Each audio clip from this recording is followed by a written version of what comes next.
उद्देश्य। इस पाठ के अंत में आप निम्नलिखित सीखने में सक्षम हो जाएंगे। ये समझने में कि संतुलन क्या है, संतुलन से बाह्य व्यवहार के बारे में जानने में, ये समझने में कि मांग और पूर्ति वक्रों में शिफ्ट से संतुलन कीमत और मात्रा कैसे प्रभावित होती है, ये समझने में कि श्रम बाजार में मजदूरी कैसे निर्धारित होती है, मांग और पूर्ति में शिफ्ट को समझने में, एक पूर्ण प्रतिस्पर्धी अर्थव्यवस्था में फर्मों के निर्बाध प्रवेश और बहिर्गमन के बारे में जानने में, निम्नतम कीमत निर्धारण, कृषि समर्थन कीमत कार्यक्रम और न्यूनतम मजदूरी विधान के मानदंडों को समझने में। संतुलन अधिमांग और अधिपूर्ति। संतुलन क्या है? संतुलन की स्थिति में जिस कुल मात्रा का विक्रय करने की सभी फर्में इच्छुक हैं, वो उस मात्रा के बराबर होता है जिसे बाजार में सभी उपभोक्ता खरीदने के इच्छुक हैं। इस संदर्भ में इस स्थिति में बाजार में सभी उपभोक्ताओं और फर्मों की योजनाओं सुमेलित हो जाती हैं। फलतः जिस कीमत पर संतुलन स्थापित हो जाता है उसे संतुलन कीमत कहते हैं तथा इस कीमत पर खरीदी तथा बेची गई मात्रा संतुलन मात्रा कहलाती है। इस प्रकार कीमत P होने पर बाजार मांग QD तथा बाजार पूर्ति QS संतुलन कीमत पर बराबर हो जाते हैं। अधिमांग और अधिपूर्ति।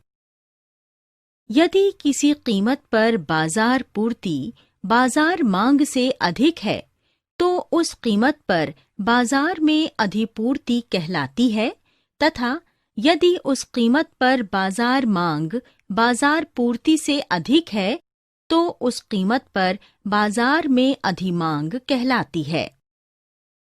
एक पूर्ण प्रतिस्पर्धी बाजार में संतुलन को वैकल्पिक रूप में शून्य अधिमांग शून्य अधिपूर्ति स्थिति के रूप में परिभाषित किया जा सकता है। जब कभी बाजार पूर्ति बाजार मांग के समान नहीं हो और इसलिए बाजार में संतुलन नहीं हो तो कीमत में परिवर्तन की प्रवृत्ति होगी। ये मान्यता रही है कि जब भी बाजार में असंतुलन होता है तो एक अदृश्य हाथ अधिमांग की स्थिति उत्पन्न करके कीमतों में वृद्धि तथा विपरीत स्थिति में इसके विपरीत यानी अधिपूर्ति की स्थिति में कीमतों में कमी कर देता है। फलतः दीर्घकाल में भी ये संतुलन स्थापित करने में सहायता करता है। फर्मों की स्थिर संख्या में बाजार संतुलन और श्रम बाजार। फर्मों की स्थिर संख्या में बाजार संतुलन। एक पूर्ण प्रतिस्पर्धी बाजार में जहां फर्मों की संख्या स्थिर रहती है, बाजार पूर्ति वक्र वस्तु की उस मात्रा को दर्शाता है जिसकी पूर्ति विभिन्न कीमतों पर फर्में करने में इच्छुक होती हैं और मांग वक्र उस मात्रा को दर्शाता है जिसकी मांग विभिन्न कीमतों पर उपभोक्ता करने के इच्छुक हैं। बाजार कीमत, पूर्ति तथा मांग में अंतःक्रिया। अन्य सभी बातें समान रहने पर कीमत बढ़ने पर मांग गिरती है तथा अंततः बढ़ी हुई पूर्ति और मांग के बीच एक मेल बिठाने का प्रयत्न करती है। दूसरी ओर जब पूर्ति अधिक होती है तो इसके परिणाम स्वरूप कीमत कम हो जाती है। ऐसी स्थिति में कुछ फर्में घटी हुई कीमतों पर अपनी इच्छित मात्रा के अनुरूप विक्रय करने में असमर्थ हो जाएंगी। श्रम बाजार में मजदूरी निर्धारण। वस्तु बाजार के लिए मांग घर परिवारों से आती है, परंतु श्रम बाजार में श्रम की पूर्ति करने वाले घर परिवार हैं और श्रम की मांग फर्मों से आती है। इस बाजार में श्रम से अभिप्राय श्रमिकों द्वारा किए कार्य के घंटों से है, न कि श्रमिकों की संख्या से। मजदूरी दर का निर्धारण श्रम के लिए मांग और पूर्ति वक्रों के प्रतिच्छेदन बिंदु पर होता है, जहां श्रम की मांग तथा पूर्ति संतुलन में हो। जब तक श्रम की सीमांत उत्पाद का मूल्य मजदूरी दर से अधिक है, फर्म श्रम की एक अतिरिक्त इकाई का उपयोग करके अधिक लाभ कर सकती है। लेकिन यदि श्रम उपयोग के किसी भी स्तर पर श्रम के सीमांत उत्पाद का मूल्य मजदूरी दर की तुलना में कम है, तो फर्म श्रम की इकाई कम करके अपने लाभ में वृद्धि कर सकती है। जब श्रम की पूर्ति घर परिवारों से आती है, इसके दो प्रभाव पड़ते हैं। या तो लोग अवकाश का आनंद उठाना चाहेंगे, या और अधिक पैसा कमाने के लिए अधिक घंटों तक कार्य करेंगे। ये वास्तव में पाया जाता है कि जब मजदूरी दर में वृद्धि होती है, तो अवकाश की अवसर लागत महंगी हो जाती है। जब व्यक्ति अधिक घंटों के लिए काम करते हैं, उनकी क्रय शक्ति बढ़ जाती है और इस प्रकार अवकाश की आवश्यकता फिर से बढ़ने लगती है। मांग तथा पूर्ति में शिफ्ट।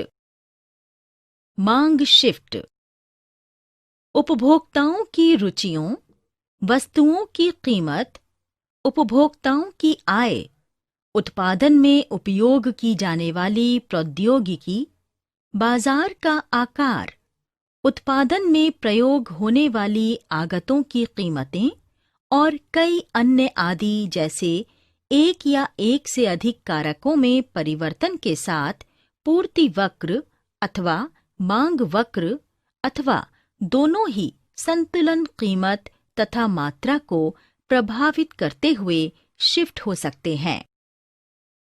यहाँ अधिपूर्ति के कारण हम देख सकते हैं कि मांग Q2 से कम होकर Q3 हो जाती है। G बिंदु पर संतुलन बिंदु नहीं मिलता है, तो कीमत P0 तक कम हो जाती है। E बिंदु पर नया संतुलन बिंदु बन जाता है, जब मांग Q3 से थोड़ी बढ़कर Q0 हो जाती है। उपभोक्ताओं के वेतन में वृद्धि के कारण सामान्य वस्तुओं के लिए मांग में वृद्धि हो जाती है, इसलिए मांग वक्र दाईं ओर शिफ्ट हो जाता है। लेकिन पूर्ति वक्र पर इसका कोई प्रभाव नहीं पड़ता, इसलिए इस मामले में सामान्य वस्तुओं की कीमत में वृद्धि हो जाती है और मांग की जा रही मात्रा में भी वृद्धि हो जाती है। यदि उपभोक्ताओं की संख्या में वृद्धि हो जाती है, तो मांग वक्र भी समरूप तरीके से दाईं ओर शिफ्ट हो जाएगा। पूर्ति शिफ्ट। जब पूर्ति वक्र बाईं ओर खिसक जाता है, तो अतिरिक्त मांग की जाती है, जो अंततः कीमतों में वृद्धि का कारण बनती है। इसके दाईं ओर शिफ्ट होने के समय अधिक पूर्ति होने के कारण कुछ कंपनियां कीमत को कम करने का विकल्प चुनती हैं, जिससे बाजार मूल्य कम हो जाएगा। मांग और पूर्ति का एक साथ शिफ्ट। जब पूर्ति वक्र और मांग वक्र दोनों समान रूप से दाईं ओर शिफ्ट हो जाते हैं, तो मांग की मात्रा में वृद्धि होगी, लेकिन कीमत अपरिवर्तित रह सकती है या बढ़ सकती है, घट सकती है। जब ये दोनों वक्र बाईं ओर शिफ्ट हो जाएंगे, तो कीमत अपरिवर्तित रह सकती है या बढ़ सकती है, घट सकती है, लेकिन मांग की मात्रा में गिरावट आ जाएगी। बाजार संतुलन, निर्बाध प्रवेश तथा बहिर्गमन। निर्बाध प्रवेश तथा बहिर्गमन। जब ऐसी स्थिति आती है कि एक प्रचलित बाजार मूल्य पर प्रत्येक फर्म अधिसामान्य लाभ अर्जित करती है, तो कई अन्य फर्में बाजार में प्रवेश करना चाहेंगी। इससे लाभ का प्रतिशत कम हो जाएगा और तब फर्म केवल सामान्य लाभ ही अर्जित करेंगी। तब हम कह सकते हैं कि संतुलन मूल्य फर्मों की न्यूनतम औसत लागत के बराबर होगा। ऐसा समय भी आता है जब कई फर्में देखती हैं कि प्रचलित बाजार कीमत उत्पादन की न्यूनतम औसत लागत से कम है, तो बाजार से बहिर्गमन कर लेती हैं। इस प्रकार ऐसी स्थिति उत्पन्न हो जाएगी जब विमान फर्में अधिक लाभ अर्जित करने लगेंगी और तब उनके लाभ बढ़कर सामान्य लाभ के स्तर पर आ जाएंगे, जो उत्पादन की न्यूनतम औसत लागत से अधिक होंगे। संतुलन कीमत और मात्रा का निर्धारण। पूर्ण प्रतिस्पर्धी बाजार में निर्बाध प्रवेश और बहिर्गमन के दौरान संतुलन मूल्य न्यूनतम औसत लागत रेखा के बराबर हो जाता है और संतुलन मात्रा बाजार मांग वक्र और कीमत रेखा के प्रतिच्छेदन बिंदु पर निर्धारित की जाती है, यानी प्रचलित बाजार मूल्य फर्म की न्यूनतम औसत लागत के बराबर हो जाता है। मांग में शिफ्ट। एक पूर्ण प्रतिस्पर्धी बाजार में जब मांग वक्र दाईं ओर बढ़ता है, तो वस्तु की अधिक मांग में वृद्धि होती है। कई उपभोक्ता वस्तु की अतिरिक्त कीमत देने के इच्छुक होंगे और इस प्रकार फर्मों को अधिसामान्य लाभ अर्जित करने की संभावना होगी। लेकिन नई फर्मों के प्रवेश के कारण अधिसामान्य लाभ समाप्त हो जाएगा और बाजार में फिर से सामान्य लाभ प्रचलित हो जाएगा और ये फर्म की न्यूनतम औसत लागत के बराबर हो जाएगा। जब मांग वक्र बाईं ओर शिफ्ट करेगा, अधिक पूर्ति के कारण कई कंपनियां अपनी कीमतों को कम न कर पाने में असमर्थ होने के कारण बहिर्गमन का चयन करेंगी। तब नए संतुलन में कम मात्रा प्रचलित मूल्य पर कम मांग के बराबर होगी। अतः मांग में दाईं बाईं ओर शिफ्ट के कारण संतुलन मात्रा तथा फर्मों की संख्या में वृद्धि कमी होगी, जबकि संतुलन कीमत अपरिवर्तित रहेंगी। पूर्ति मांग विश्लेषण का अनुप्रयोग। विश्लेषण का अनुप्रयोग। हम बहुत से उदाहरण देखते हैं जब वस्तुओं और सेवाओं की कीमतें वांछित स्तर से अत्यधिक ऊंची या अत्यधिक कम हो जाती हैं, तो सरकार उनका नियमन करने के लिए हस्तक्षेप करती है। यहाँ पूर्ण प्रतिस्पर्धा के ढांचे का होना भी अधिक आवश्यक है, जहाँ इन नियंत्रणों का वस्तुओं के बाजार पर प्रभाव पड़ता है। उच्चतम निर्धारित कीमत। सरकार कई वस्तुओं की अधिकतम स्वीकार्य कीमत निर्धारित करती है, चूंकि उन्हें सबसे आवश्यक वस्तुएं माना जाता है, क्योंकि बाजार निर्धारित कीमत पर इन सभी वस्तुओं को प्राप्त करने के लिए जनसंख्या का एक भाग समर्थ नहीं होगा। जब सरकार कीमत को नियंत्रित करने का प्रयास करती है, तो ये बाजार के संतुलन स्तर को कम कर देती है, जबकि मांग स्थिर बनी रहती है। निम्नतम निर्धारित कीमत। कुछ वस्तुओं के लिए ये अनिवार्य हो जाता है कि सरकार इनकी कीमतों को एक विशेष स्तर से नीचे गिरने से रोके और ये एक अलग स्तर में इन वस्तुओं की कीमत निर्धारित करती है। विशेष रूप से कृषि उत्पादों के लिए विभिन्न कृषि समर्थन कीमत कार्यक्रमों के माध्यम से सरकार कृषि पदार्थों के लिए क्रय कीमत की न्यूनतम सीमा तय करती है। इसमें निर्धारित कीमत सीमा बाजार निर्धारित कीमत से ऊंचे स्तर पर तय की जाती है। इसी प्रकार न्यूनतम मजदूरी विधान द्वारा सरकार ये सुनिश्चित करती है कि श्रमिकों की मजदूरी दर एक विशेष स्तर से नीचे न गिरे। यहाँ भी न्यूनतम मजदूरी दर को संतुलन मजदूरी दर से अधिक से रखा जाता है।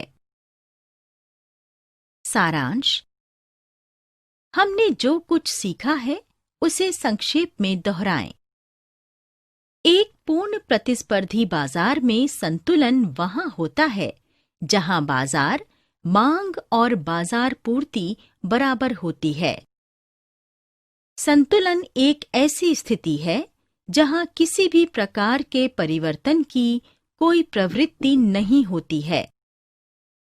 फर्मों की संख्या स्थिर होने पर संतुलन कीमत तथा मात्रा बाजार मांग तथा बाजार पूर्ति वक्रों के परस्पर प्रतिच्छेदन बिंदु पर निर्धारित होती है। प्रत्येक फर्म श्रम का उपयोग उस बिंदु तक करती है जहां श्रम का सीमांत संप्राप्ति उत्पाद मजदूरी दर के बराबर होता है।